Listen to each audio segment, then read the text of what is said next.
Our next speaker is another person with a very big job. Justin Maguire is the Chief Design Officer at Salesforce, where he leads the design strategy and direction of the $230 billion CRM company, Salesforce.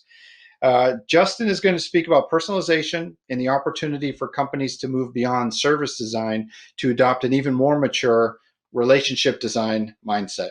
So I'm glad you could be here, Justin. Hi, it's great to be here today to talk about relationships by design. It shouldn't come as a surprise to practitioners that there's a conversation in the C-suite of the Global 500 around the business value of design. Design as a function has really come into its own in no small part thanks to IDEO and design thinking and the D School and all the hard work that all of you have done. And we find ourselves in a time of rapid change, global change and local change. And design is actually recognized as the set of tools, of practices that help businesses navigate ambiguity and really shape the way in which they build relationships with their stakeholders, customers, employees, really their whole ecosystem. And that perceived value shows up in ways that are somewhat surprising to those of us who grew up in a time when design, might have said, didn't have a seat at the table. You see major companies, IBM, Microsoft, SAP, Google, many others, this is just a quick snapshot, who have taken design thinking, and the practice of design that they have and put it forward as a core strategic asset to their company. And that runs the gamut from something like Google that's maybe positioning a set of tools for developers and maybe a recruiting site, all the way up to something like Microsoft or IBM, where these are actually strategic dimensions to their company and to their brand and to the offering they bring to their customers. And as a result of that, there's also been a really strong push to actually articulate the business value of design, right? If companies are being asked to make these kinds of investments in this talent base, either in-house or with third parties or a combination of both, there's a strong desire for design to demonstrate fiduciary responsibility and that it's actually generating customer and business value. We're starting to see that show up in reports in the last 3 to 5 years.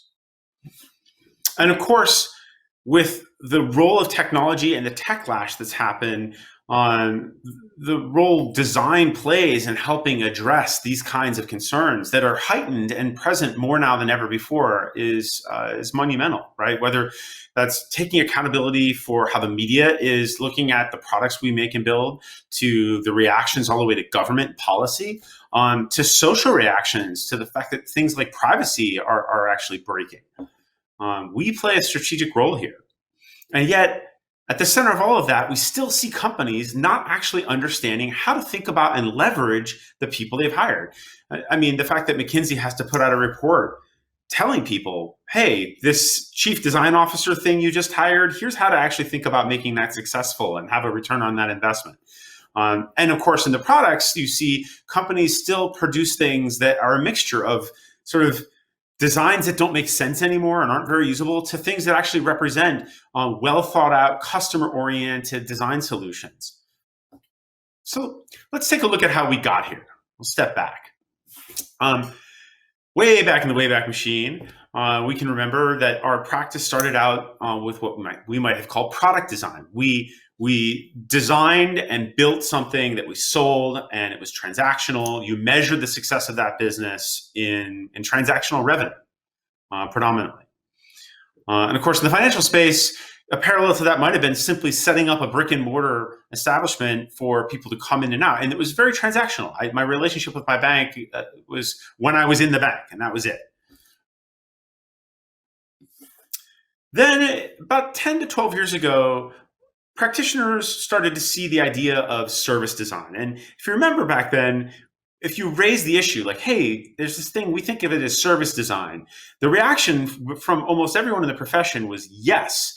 And then if you said, can you tell me what that is? You get 10 different answers back, right? But now that's actually a codified practice. We understand what service design is. We think of that as the creation of multi-touchpoint experiences. And in addition to pure revenue, we actually track as a business metric adoption, right? Is anyone using this thing? Right? Even if they paid for it, are they using it? And you had the element of time introduced. Um, and so you start to see, as a corollary in the financial space, something like I had a card that allowed me to have a relationship across multiple touch points.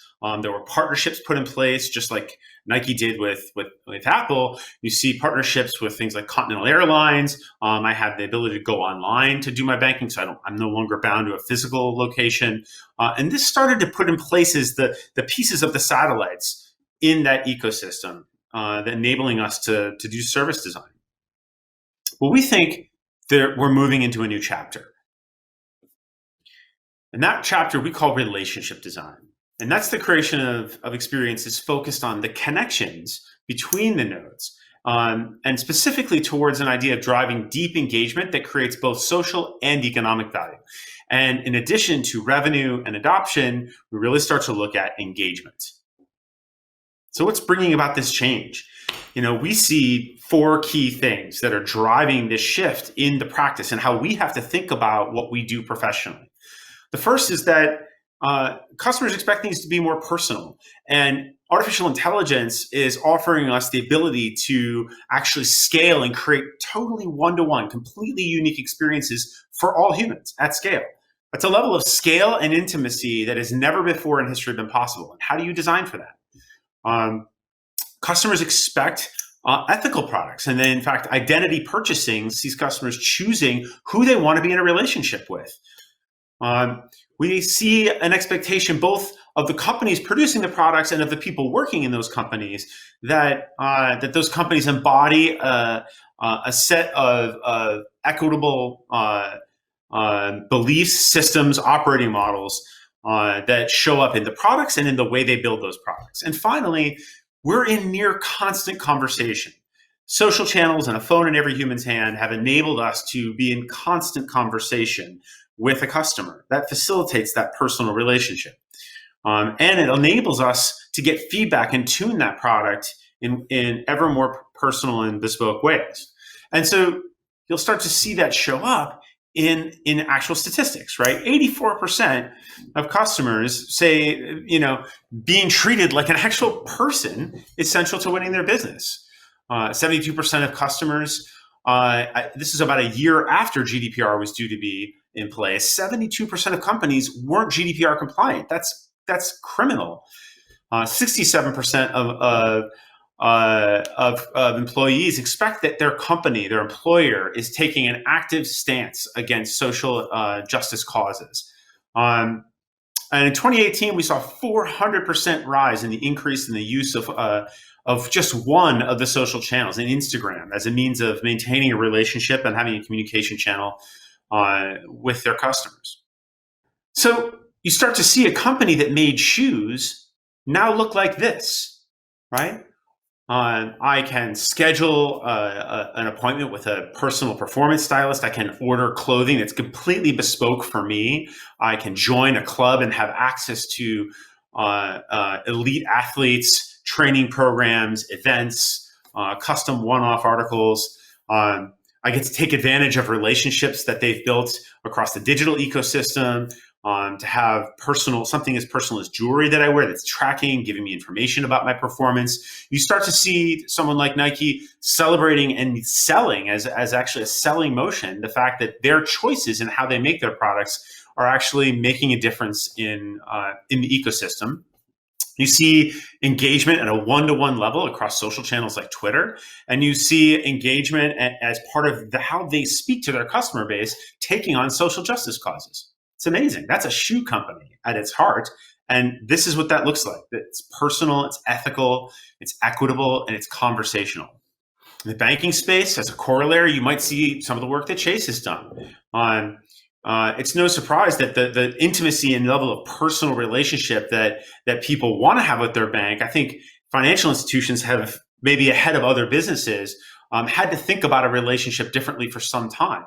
And allowing me to bank when and where I want, speaking a more personal, bespoke, representing who I am so I can see myself. Representation matters both in language and photography. You see relationships with Apple enabling me to have that kind of ecosystem on my terms, where and when I want it.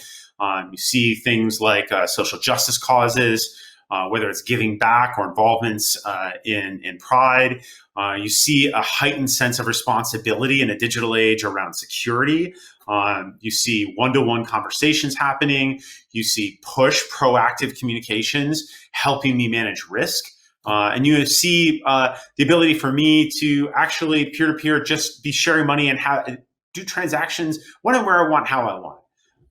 Once again, that personal, ethical, equitable, and conversational kinds of experiences. We think of this as relationship design.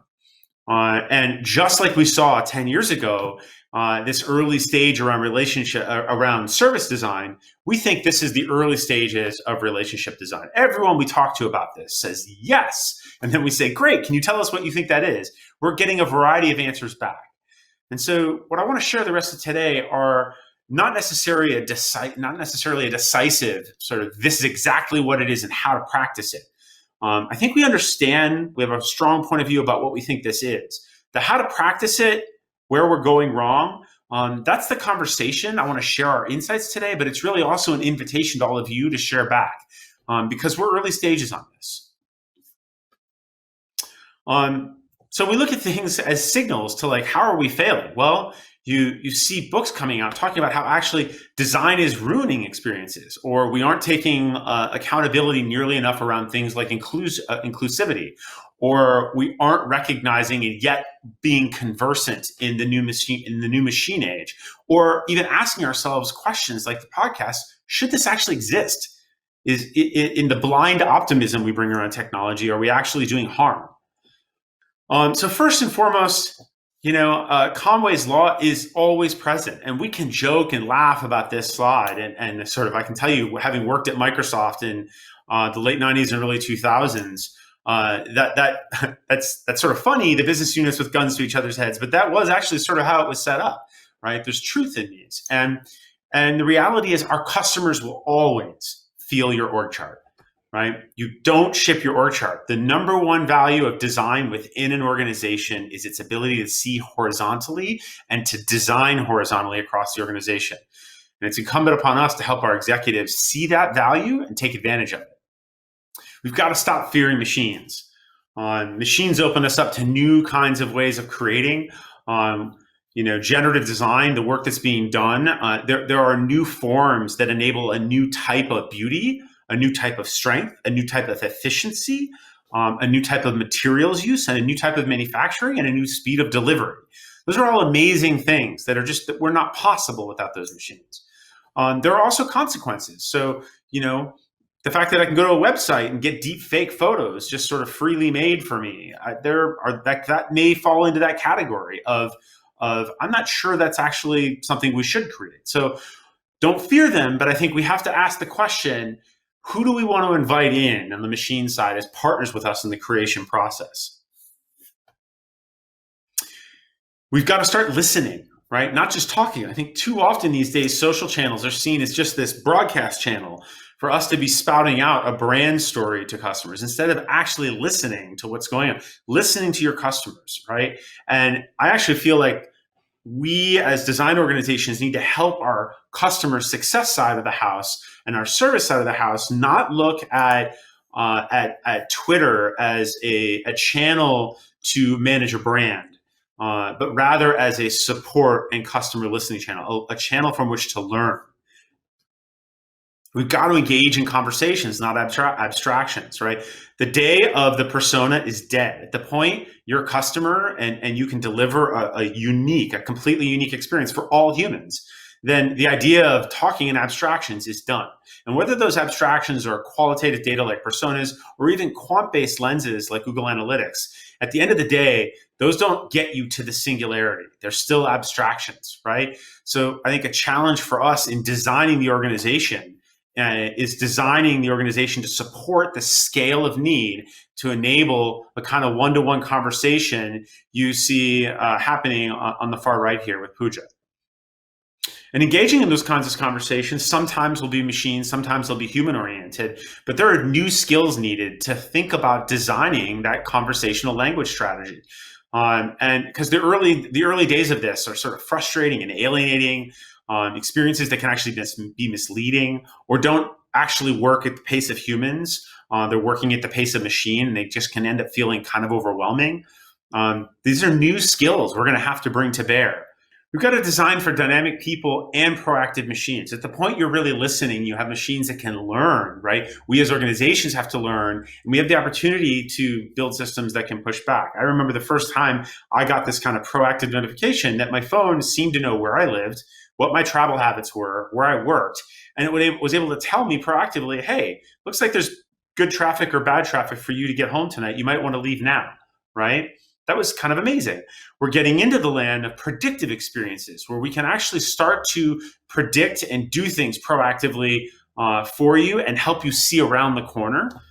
In finance, I mean, this is huge, right? These are the kinds of things historically you had to have a human and someone you paid to be a consultant to help you, and it was their years of experience. That doesn't scale to all people.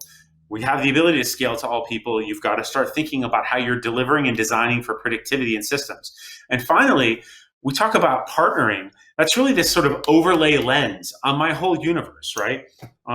Sometimes I hear people talk about invisible banking, and I feel like that's a little bit of this, right? It's always there. It's in the background. It's always with me. It's this partnering. It's almost like a pair of glasses I put on, and it helps me see the world in new and better ways and experience new and better things. Be the chair, not the meme. In a day and age where we're constantly bombarded, especially now, right? We're staring at screens 8, 10 hours a day. There's so much stuff that's clamoring for our attention. If the experience you have of trying to create loyalty is one of shouting, right? That's actually, you're just a meme. You're just another thing to ignore, right? And often in an effort to take advantage of a technology, we talk about that as speeding up or getting faster or more responsive, and all of that is sort of throwing things more in your face. The opportunity here, I think, is actually to leverage technology to be the stable point of reference when the entire rest of the world is screaming and blaring at you.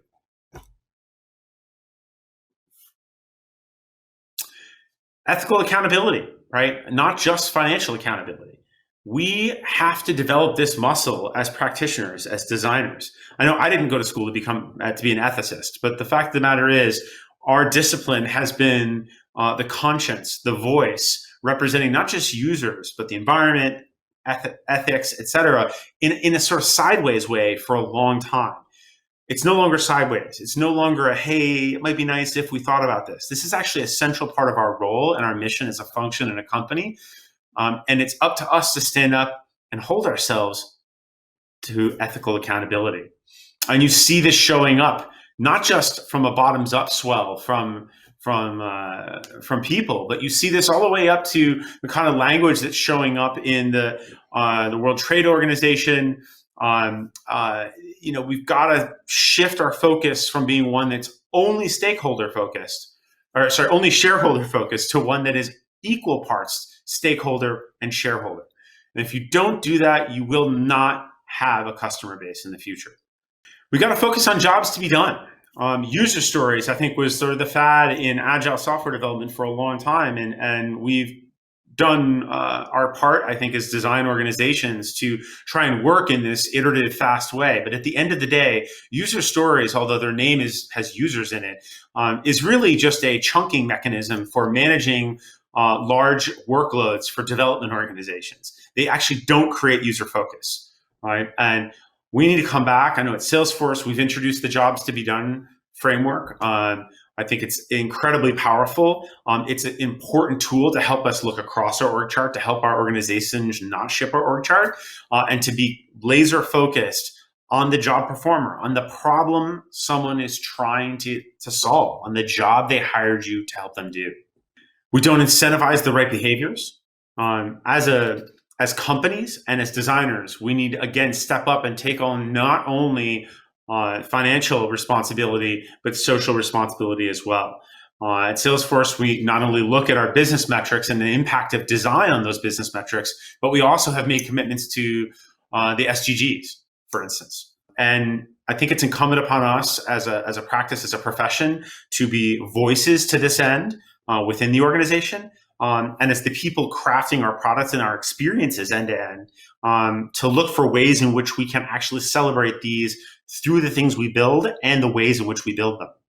We don't represent our audience. We just simply have to do better here.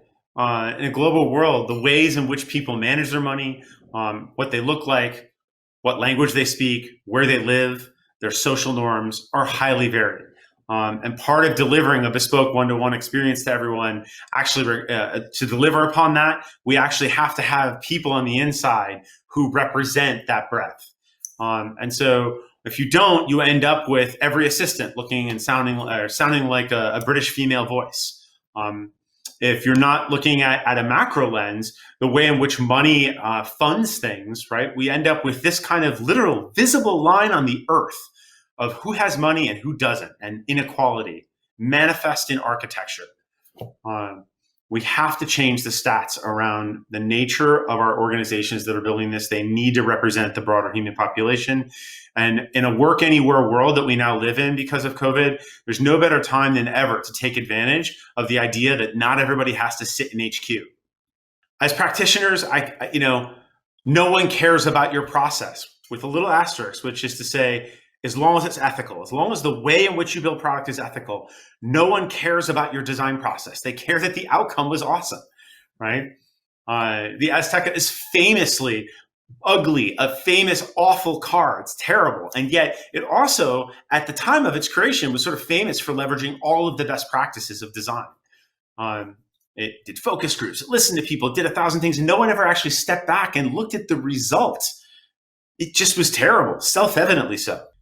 Finally, it's our job to design relationships, not just artifacts. And so as you frame your role in an organization, part of your role is actually building relationships cross-functionally. Having a seat at the table as a design practitioner is that the table is defined by the relationships you've built outside the room. And so we have to think about those relationships, first of all, in the walls of the company, so to say, and then outside a relationship with our customers. And if you aren't framing your job fundamentally as that before you ever put pen to paper, so to say, then actually I think we've got it inverted. We're not doing our jobs correctly. And too often we frame our jobs as living in creation-oriented tools, not first and foremost in building the relationships that help us gain the empathy and understanding of our customers. And that relationship we see as a trifecta. At Salesforce, we talk about that as having a relationship and designing for and managing a relationship between people, in products, and between planet. All three are important. And when we look at our goals, we actually have goals for all three of these as an organization and as a company. We're public about it. We hold ourselves accountable to it. I would encourage you to take that same sort of mindset back into your organizations and ask, what are the ways in which you can help your companies build a relationship between people, product, and planet? So I'll land on, as we start to put some teeth to this, we are looking to build a curriculum over the next year to enable certification to anyone on our Trailhead platform for a Salesforce certified relationship designer and a Salesforce certified relationship strategy designer. The bedrock principles of those are personal, ethical, equitable, and conversational. We'd ask you to please feel free to contribute. You can find us online. We treat this sort of like an open source project. We're looking for feedback. And with that, I'll say a great big thank you for your time today.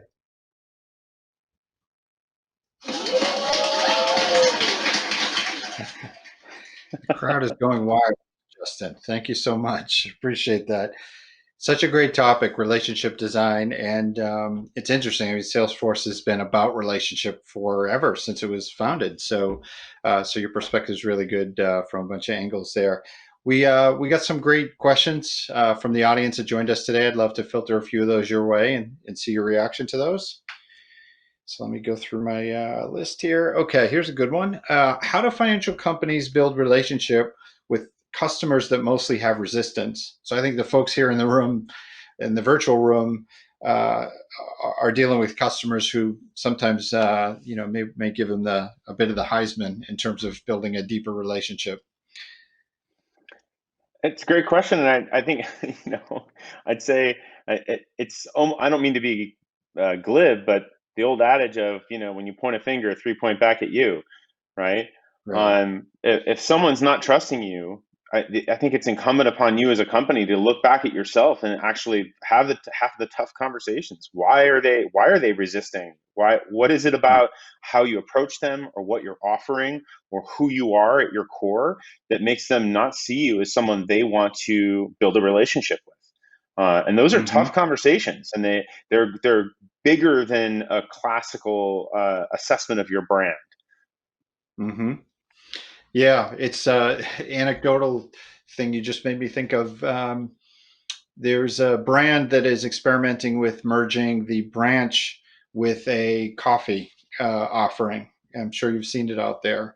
And Hmm. Hmm. I went to one near me in Boston just to observe and to see how people were taking this in. And there was a gentleman that walked in, and he had intended to get coffee, and the person who was with the banking institution just said hi, just said hello, and the Hmm. reaction of the guy walking in said, "No, no, no, I don't need anything," and he just immediately like beelined to the coffee, and I was like, "Wow, what a demonstration of level of trust that's still a That's problem." right. And it was so interesting. It was an interesting day. I just hung out there, and then I ended up talking to the folks that work there. So yeah, I think you're right. That Ironically, there's I a think that lot of also speaks to the idea that sales needs to view themselves as moving from a push to a pull mentality, mm, right? yeah. How do you Hmm. make someone want to come up and ask you the question, as opposed to you having to walk up to them, right? And that's true across, whether that's in person, across media channels.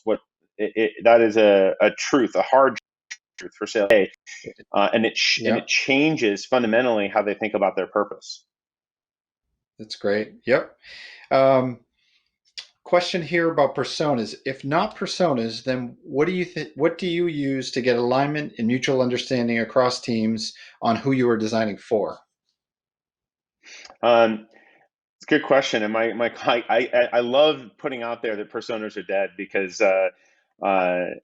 that's certainly people in my profession have a pretty visceral reaction to that. I would Right. say um, you need to think about building that deep, rich profile, right? The profile of each individual person is the tell, right? That's the persona, is the Mm, profile that you've built over time of that person. And this is the work of many companies, because who owns the data around a customer today is often seen of as a fight around data ownership and data stewardship. And the hmm. result of that is that nobody has actually a complete view of their customer. And without that complete view of the customer, you actually don't have their persona. You don't have a representation of the individual that you're trying to serve, right? But that's the work. The work is to pull that data together into a single canonical instance and understanding company wide of that person. When you've done that, now you know the individual. That's your persona. Yeah, it's great. I mean, we've been challenging personas out there with our clients as well, and I think the reaction you get, it sounds more provocative than it is, because what you're not saying is that human-centered design is dead. You're not saying that goes away. Yeah, What yeah. you're saying is we've evolved to another level of resolution with the end customers, and we need to evolve to another level of resolution to have this relationship design effective. That's right. And in fact, the number one challenge I really feel when you get to this deeply intimate personal engagement that you're looking for, is scale, right? Because Mm, all the abstractions we've dealt with before were mechanisms that helped us deal with scale, right? But hmm. but the tools have evolved such that now I actually don't need the abstraction anymore. I now have tools that enable me as a company to address each person individually once again, right? So it's almost Right. going back in time to the day where I had 30 customers and I knew each of them intimately, That's right? right. Yeah. Right. At the point you have a million customers, well, you couldn't hire a million, that, like, your workforce Yeah. couldn't scale like that, right? But Yeah. now the Yeah. tools enable us to scale differently, and so it almost takes Yeah. us back to that level of intimacy. Yeah. The old hardware store where you knew everybody that That's walked right. in. It's that mentality. Yeah. Justin, this was Importantly, awesome. the Thank you other so thing is that, if I give you one much. other thing, the other last important part of that is that when you treat the profile, a profile is conceptually something that's updating all the time.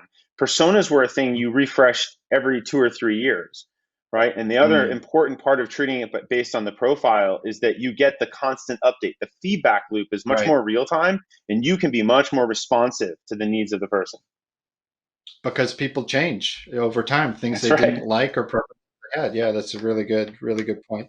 Justin, thanks so much for being part of the event here today. I really I think people love this topic of relationship design, and appreciate your perspective given your role and kind of how you're doing it out there at Salesforce. So thanks for joining us. Appreciate it.